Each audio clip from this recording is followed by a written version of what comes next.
I've been living in Toronto for 35 years. I protest and march what you guys call protesting and marching and rallies and the whole thing. I don't call it that. You guys talk about reconciliation, right? First Nations reconciliation. You ever stop to think what reconciliation means? Reconciliation never was, never happened. Reconciliation is dead, never started. It's more smoke in your eyes. You know how people like me ended up in Toronto? My mother's murdered, my father's murdered, my sister's murdered. 2 residential schools, 6 schools, foster homes, group homes, training schools. Indian pain is big business. It's called economic genocide. You want to talk reconciliation? Well, recognize economic genocide. And how do you do economic genocide? You remove the people off the land so that you can have access to the mineral, the gold, and the water, and the trees, and everything else. Reservations are a crime against humanity. Residential schools, 6 schools, and all other happenings is how I ended up here on the streets of Toronto. I've been doing protesting, rallies, for what, 35 years now. When I started out, I didn't have a clue what I had been through. Now you want to give me 5 minutes to tell my story, to hopefully get you guys to realize something. Get it from us. Huh? Toronto has been good to me. Living on a reservation? No. The crime still happens today. Reconciliation. You gotta get that word out of your mind, man. I have friends that are dying on the streets right this minute.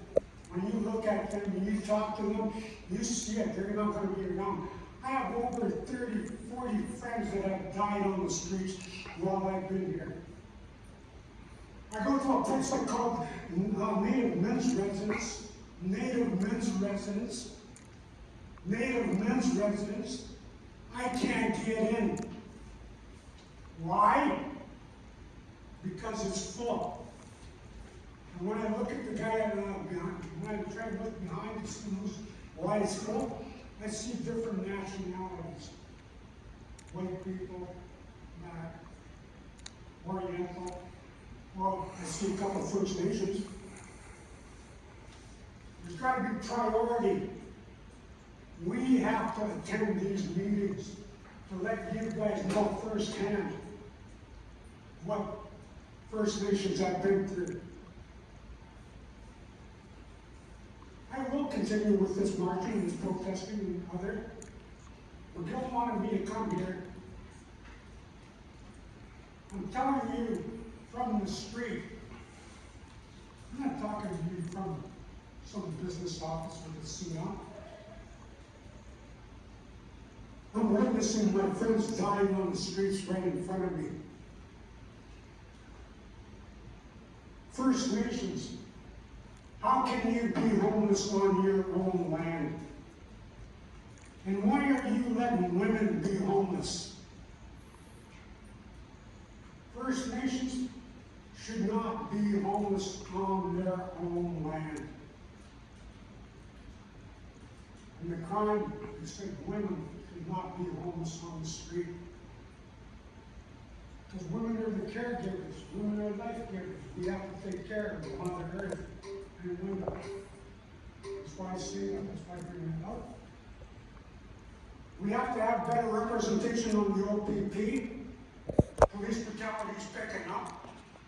Within the last few, 2-3 months, how many have died? 6, 10 them. 10 have been killed by OPP and there's not an outcry.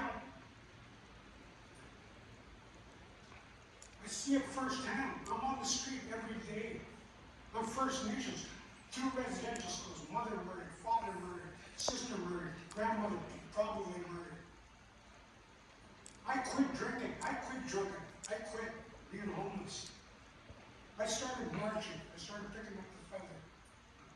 Even our own people turn against me because of the way I talk and the way I act. You know? I want to show you guys something. I have to let you guys know this really quick.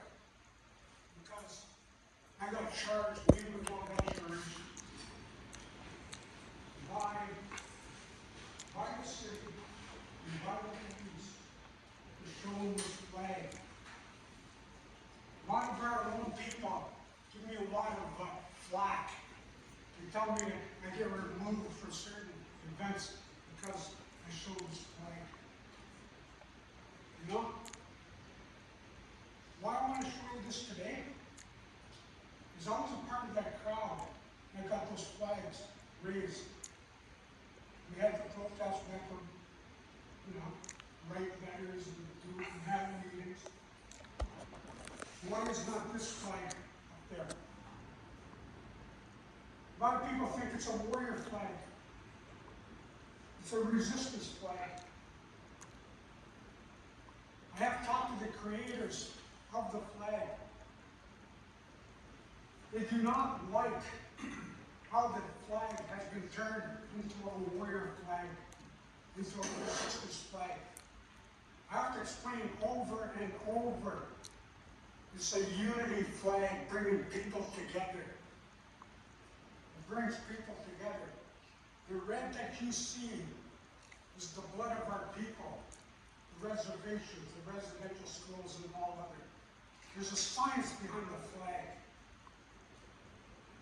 Again, I like to say, how can you talk reconciliation? What is reconciliation? How do you come to terms with your abuser? You know who taught me that lesson? It was a white lady who talked to me about reconciliation. The First Nations have never been on even terms right from the start, since contact. We've never been on even terms. It's all been take, reservations, removing the people off the land so they have access to the minerals and all the water. It still happens to this day, whether it be grassy knolls, whether it be the West Swinton people pipelines, whether it be the Nova Scotia fishing dispute, where the economic genocide first started, the term economic genocide first started coming out. It took me 35 years to get to this spot where I'm standing right now to talk to you. Finally start waking up a little bit. It's not about reconciliation. It's not about the big apology. You guys want to talk reconciliation, recognize economic genocide on First Nations, removing them off the land. Now you guys have to deal with all this with all these problems. Include First Nations in your meetings. Include First Nation elders in your meetings. Because we are the first people. We never said we own the land. We said we are caretakers of the land. I don't pretend to be a lawyer. I'm not a lawyer. No. 2 residential schools. I said my father's married, my sister's married. Well, no. It's been one big, But I'll tell you something. Starting to wake up now. Starting to realize the story now. Now I know. I feel better now knowing it's about economic genocide. It's about removing this off the land so that we can end up in places like Toronto under all these programs that you guys are talking about. And when I look around, I'm looking around, where's the street people? Where's the elders? Where's the, It's all being decided by what we consider fair. I don't want to insult people. I don't want to insult my own people, but in this town we have what they call elite Indians. Elite Indians. They have jobs. Gary, if you could wrap up in 1 minute. So again, they said, here's my time limit again. Tell you the story. 1 minute. What can I tell you in 1 minute? Right? Come to the protest, come to the marches, because we still have a lot to work on. And you know what? in charge for, I occupy government buildings, I've done train tracks, I've done roads. I've never been arrested, that's why I say Toronto is the best place for you to protest democracy. We have freedom, we have, civil disobedience laws and stuff like that. Toronto, I think, is one of the best places in Canada to be, to raise awareness. And I like to thank Miguel for inviting me here to speak. You can't get it from the street, get it from the people, get it from the real people. When I say elite Indians, I'm talking the ones with the jobs in the offices. I can't even walk into the Native Canadian anymore. I can't even go to the Native News residence, you know? Like, because of what? Because of this discrimination act? No, there's got to be priorities, huh? Priorities for First Nations. I have a lot more to say, but we wait for presenting this opportunity for me to speak on behalf of First Nations people. Thank you. Thank you, Gary. Committee?